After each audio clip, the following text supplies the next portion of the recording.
The Lord be with you. A reading from the Holy Gospel according to John. Glory to you, O Lord. A man named John was sent from God. He came for testimony, to testify to the light, so that all might believe through him. He was not the light, but came to testify to the light. And this is the testimony of John. When the Jews from Jerusalem sent priests and Levites to him to ask him, "Who are you?" he admitted and did not deny it, but admitted, "I am not the Christ." So they asked him, "What are you then? Are you Elijah?" And he said, "I am not." "Are you the prophet?" He answered, "No." So they said to them, "Who are you, so we can give an answer to those who sent us? What do you have to say for yourself?" He said, "I am the voice of one cried out in the desert, 'Make straight the way of the Lord,' as Isaiah the prophet said." Some Pharisees were also sent.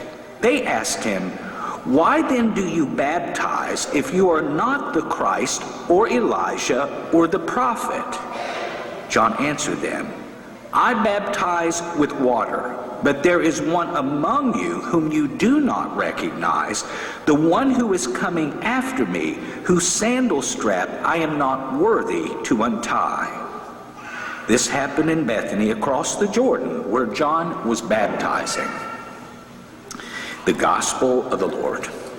Praise to you, Lord Jesus Christ.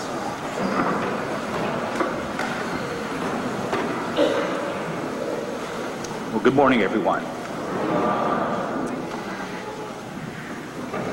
In one of our Bible study groups, a woman in the group who is probably one of the more creative people I've ever met was telling us about how she had been feeling at her place of work. She works in a regional office for a telecommunication company. And she was saying that she just would go to work and feel stressed out from the moment she got in her car to drive to work in Charleston. And she just couldn't get a handle on what was causing it. And so one of the things she realized was the negativity at her workplace, at the office. And so she came up with this idea, and I really thought this was a brilliant idea, of getting one of those big glass jars, you know, the kind you find with the pickled eggs on them in the beer joints down in southern West Virginia. Not that I've ever been in one of those joints, but a big glass jar. And the rule was, and everybody in the office agreed on it, every time somebody complained, they had to put a nickel in the jar. In a relatively short period of time, they had collected over $1,000 in nickels. That's a lot of nickels. And the great news is they donated that to the poor. $1,000 in nickels because of complaining. And that brings us to our gospel today. If you're saying to yourself, wait a minute, did Father Jim's getting older, did he accidentally read last Sunday's gospel again because it sounded like the same gospel? And the answer is no. I still have a little bit left upstairs. What we have this week is John's version of what we heard last week, the introduction of John the Baptist. And as I shared with you, all four gospel writers agree that John came to this world, that he was baptizing at the Jordan River, and so on and so on. But John's account is actually somewhat more unique than the other gospel writers, Matthew, Mark, and Luke. To appreciate what John is having to say, John the gospel writer is having to say about John the Baptist, we have to go back just a few verses in what we call the prologue of John's gospel. It runs from chapter 1, verse 1 through verse 18. And we hear that whole prologue as the gospel on Christmas morning. He said that the light was coming into the world. Who is the light? Well, we know it's Jesus Christ.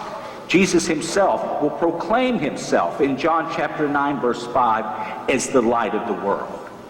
But when we go to chapter 3 of John's gospel, we also hear John, the gospel writer, say that even though the light came into the world, people preferred darkness to the light. Why? Well, so he carries out this little technique in his gospel. He'll do it also in John chapter 9 with Jesus. But he uses a literary device that we call an interrogation. And that's exactly what it is. It's an interrogation. Of whom? John the Baptist. By whom? The emissaries of the Jewish authorities in Jerusalem. They're always antagonistic towards Jesus and towards John. And so they come up to John the Baptist after having heard that he's baptizing all these people in the Jordan, and that was supposed to be one of the indications that the Messiah was coming. And so they go to him and they see him dressed in this camel hair clothing, just like Elijah the prophet in 2 Kings chapter 1 verse 8. And so they come up to him, and first of all, John says to us, John the gospel writer, John is not the light. He wants to let us know clearly up front that Jesus is the light, not John the Baptist. Okay, case made. And then these guys come up to John and say, who are you? Are you the Christ, the Messiah? To which John says, no. Well, that's not good enough for him. They say, well, then who are you? Are you Elijah? John says, I might look like him, but I'm not Elijah. No. Well, are you the prophet, one of the great prophets who came back from the dead and came to preach? John says, no, I'm not that either. But I will tell you this. And then he quotes Isaiah chapter 40, verse 3, just as though Matthew, Mark, and Luke had done in their accounts. I am the voice in the desert, crying out, prepare the way for the Lord. And then John's not done yet. He said, I'm telling you right now, there's one coming who is mightier than I. I baptize you with water, and the person who's coming, I'm not even fit to take the role of a slave towards him, to untie his sandals. That's how great he is. End of story. John came, he said, to testify to the light. Jesus is the light of the world.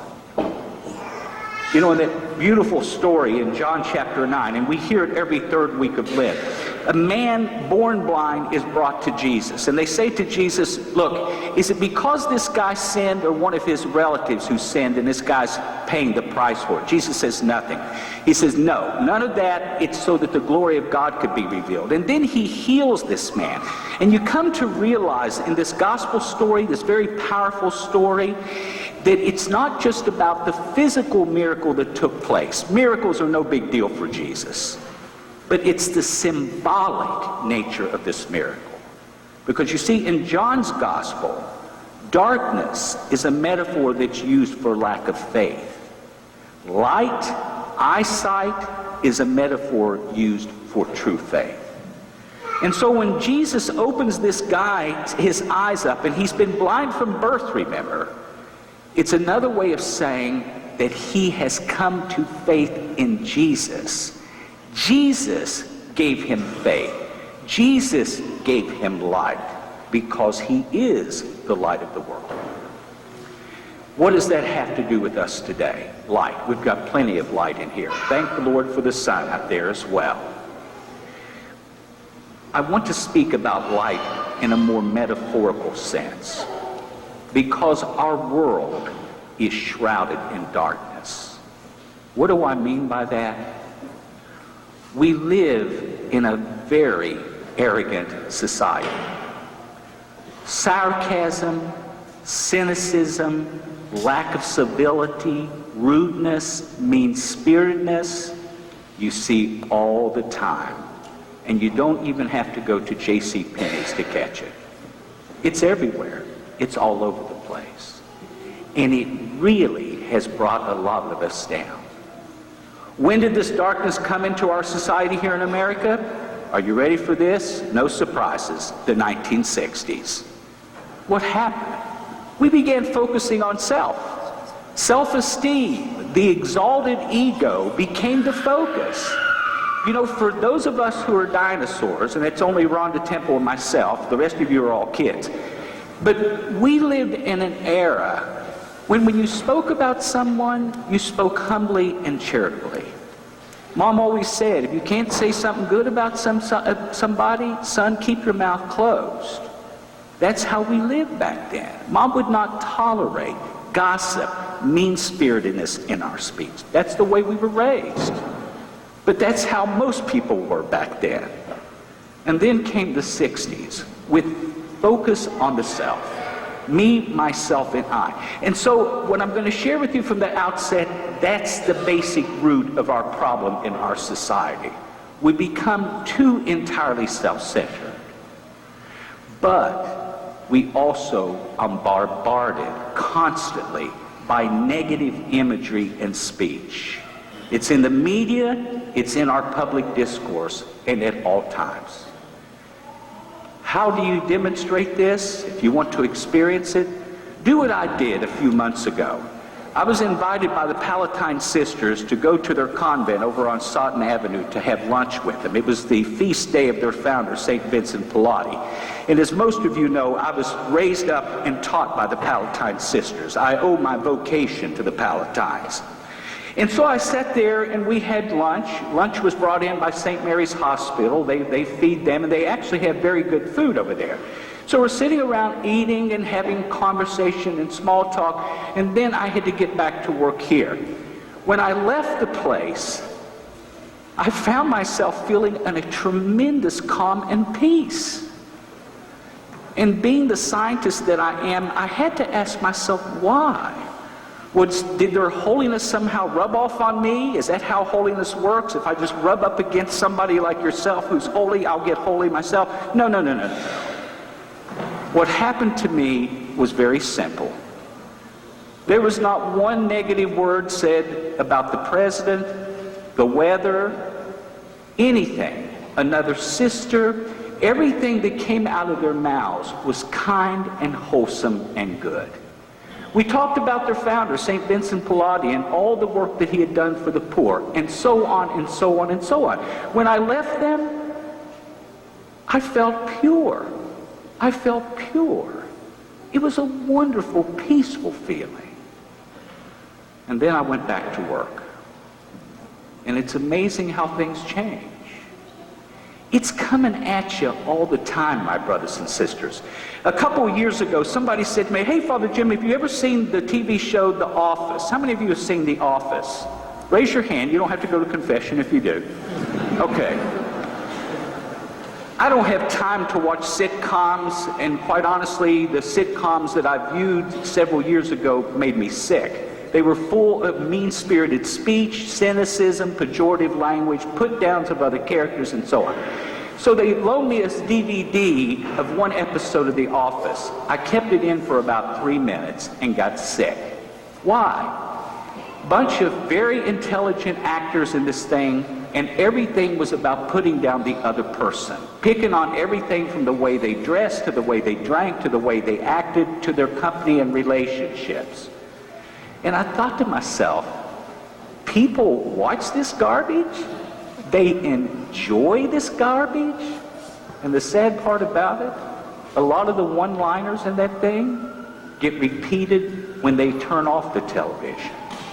It's become a part of our culture. And when you look at that and you listen to it, and you listen to it all the time, and you review it frequently, guess what? You end up in the mud with the story. You end up there as well. It becomes a part of your discourse, the way you think. So you become cynical, sarcastic, gossipy, and negative about things. But there's another way that really has me concerned, as we should all be concerned. And that is what comes in from the outside to our little ones, to our children. You know, this past week on the Holy Day of the Immaculate Conception, I talked about Tim Tebow. Everybody knows Tim Tebow, right? At all the masses I did, I asked if there were any Denver Bronco fans, and not one person raised their hands. How many Denver Bronco fans are there in here today? Don't be afraid. We'll defend you. A couple. Wonderful. They're not going anywhere this year, but they've got Tim Tebow. And what's the big deal about Tim Tebow? Well, first of all, it really heated up a year ago when they were putting together this commercial for the Super Bowl. And what was a pro-life group wanted to put a commercial featuring Tim Tebow giving a brief testimony. Why? Because his mother had planned on aborting him, and she didn't. And she repented of that. And along came Tim Tebow. But you know what the media is really going nuts with about Tim Tebow? Even the good newscasters, they all have a liberal slant. And here's what they're saying. Who does he think he is? He's too holy. You know, you stick a microphone in Tim Tebow's face and you say to him, how did you get your talent? How did you get to where you are today? You know what Tim Tebow's going to say? God. God gave me these gifts. Oh yeah, I worked at it, but God gave me the help. God gave me the talent, and so on and so on. And the media can't stand that. He's too squeaky clean. He's not real. Surely there's some skeleton in his closets we don't know about. We wreck the man because we don't like him. He's too squeaky clean. He's too pure. He's too holy, Lord forbid. But there's more that comes in. You know, I was thinking this week about Taylor Swift. How many of you have Taylor Swift material or like Taylor Swift or aware of Taylor Swift? Well, if you haven't heard her, you need to hear her. She was from a little town in western Pennsylvania called Wypesee, Pennsylvania. She came from a very middle-class family, a hard-working blue-collar family. She had talent exposed from the time she was a little thing. She began singing to her family, singing at church, singing at school. And after a while, with more and more singing, more and more people heard her, and more people began to say, you need to go to Nashville. You need to go to Nashville. You got talent, girl. And guess what? She went to Nashville. And like most people who go to Nashville for the first time, she was rejected over and over and over again. Until finally, a no-name producer heard her and said, you're going to make it. And she did. She did. Have you ever noticed how she dresses? She dresses modestly. You don't see indecent things on Taylor Swift. She's a very pretty girl, a very beautiful girl, and she's always very kindly and humble when they interview her. But there's something that Taylor Swift did recently that really touched me. They were interviewing her, somebody was, about her public exposure and all this kind of stuff, and she admitted it was very overwhelming. But she went on to say, she said, every morning when I get up, I always think about the kids in my audience. Can I do and act in such a way that I'm a role model for these kids? Every morning, she's concerned about the kids that she will impact. That's amazing. Now, contrast her to a creature by the name of Miley Cyrus. How many of you have heard of Miley Cyrus? Okay. Miley Cyrus really didn't have to work hard to get to where she is today. She had name recognition instantaneously because she's the daughter of Billy Ray Cyrus, the famous country singer. But she did act in her thing that launched her into stardom was her acting in a movie put together by Disney called Hannah Montana. She became an international sensation immediately. And during Hannah Montana, it was very cute, she was very pure, she was dressed very modestly, and so on and so on. And then all of a sudden, she began to change. This year on the American Music Awards, I'm told that she appeared to do a song on stage where she imitated a stripper from doing pole dancing. That's Miley Cyrus. And recently she was interviewed by Time magazine, and she said publicly, I'm a stoner. You know what a stoner is? That's somebody who regularly does drugs. She admitted to that. And kids are watching her. They're watching her every move. She doesn't appear to be concerned about being a role model to them. But on the other hand, and thank God, we have a Taylor Swift. You know, this stuff really does infect our society. It has an impact on our kids, whether we realize it or not. It's more than just their watching stuff. It really affects them. But there are other factors too. The violent games, the violent movies that we allow them to watch, and so on, has a tremendous impact. A couple stories that came out this week, I made sure that they were authentic because they really shocked me. In a place called Warren, Michigan, which is right outside of Detroit, a 10-year-old and 8-year-old boy were arrested by police for armed robbery. A 10-year-old and 8-year-old. What did they do? They brought a toy gun to school. They went up to several of their classmates and put the gun at their heads and demanded their snacks, their potato chips, and their money. And the boys turned it over. And one of them had the courage to report this to the principal. And the principal called the police, and the boys were arrested. They are up on charges for armed robbery, which happens to be a felony. And then in Michigan, I didn't find the location of the town, but in Michigan there was a story that came out this past week about a music teacher teaching a first grade music class. She was teaching them the song "Deck the Halls" for their holiday pageant. You get that? Holiday pageant. And so there they are listening to this song and the words as she plays it for the first time. And when she used the word gay, "Now we don our gay apparel," the first grader started snickering. At first she thought it was odd that they would be snickering. And so the more they went through this song, they kept snickering.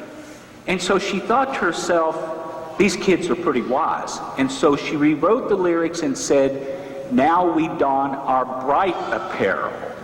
A parent complained to the principal, and the principal reprimanded her, said, "This is not how we deal with this." But my question is this: why are they snickering at the word gay? Where did they get the information that would lead them to form a judgment that would lead them to snicker at the word gay? Where's their innocence? Are they already thinking about adult sexual issues? Why? From where did that come? You know, I read an interesting article here in one of my books. This priest, Father Bill Bausch, was actually quoting a child psychologist. I'm going to get her book because she really intrigued me in what she had to say. Her name is Wendy Mogul. And here's what Wendy Mogul has to say: that the rude, obnoxious behavior of kids who are terribly stressed from academic and sports overload imposed by their parents is a cry to those over-involved parents to let go and just let them be kids. As she puts it, the kids need to do 5th grade level math in the 3rd grade and have every gadget, pleasure, and indulgence in childhood. And when they act like kids, we get mad.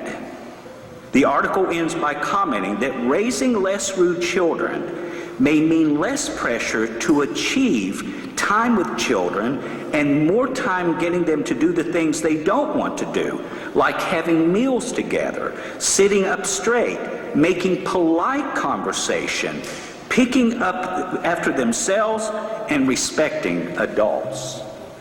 Or according to Dr. Mogul, there is a correlation between over-involved children and the stress that produces and their rudeness and obnoxious behavior. Interesting. Do I think she's right on? Absolutely. So many times through the years, as I greet children when they come into school in the morning, they look like they just got out of bed. In most cases, they had. And when I talk to them, when I pull them over the side, or when they come into confession and I say to them, "Why are you so tired, honey?" The response is, "They were up to 9:30 last night." And my question is, doing what? Your homework? No, we had sports. Where do they have time to relax, to recreate, to get refreshed? You know, stop and think about it. At the adult level, we are all way too much busy and too active. It seems that we're obsessed with doing all the time. We have no downtime, no time to reflect, to meditate, to be still and be quiet. And you know what?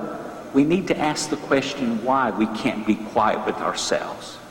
Why do we have constantly be jabbering, doing something, moving, making something happen? Why can't we do what Jesus did so many times? Just be quiet and be still. Are we afraid of ourselves? Am I comfortable in my own skin? Oh, my brothers and sisters, our world is a mess. Our society is even more a mess here in America. We have so much, but we're so lacking in joy and peace. What is the answer? You bet. Jesus Christ, the light of the world. He was the one who came to come and teach the way of humility. He was the one who never uttered a sarcastic, uncivil, cynical word to another human being. When they put him on the cross, he did not complain. No nickels in his jar for sure. He laid down his life gratefully because he knew he was doing the Father's work. So my brothers and sisters, we need to rejoice today. We need to rejoice. We need to allow the light of Christ even more fully into our lives today. And then most importantly, beyond that, we need to realize that this darkened society in which we live needs light. And they ain't going to get it from NBC, CBS, ABC, CNN, MSNBC, or any other station, television, radio, or otherwise. It's going to come from the person you looked at the mirror this morning. You.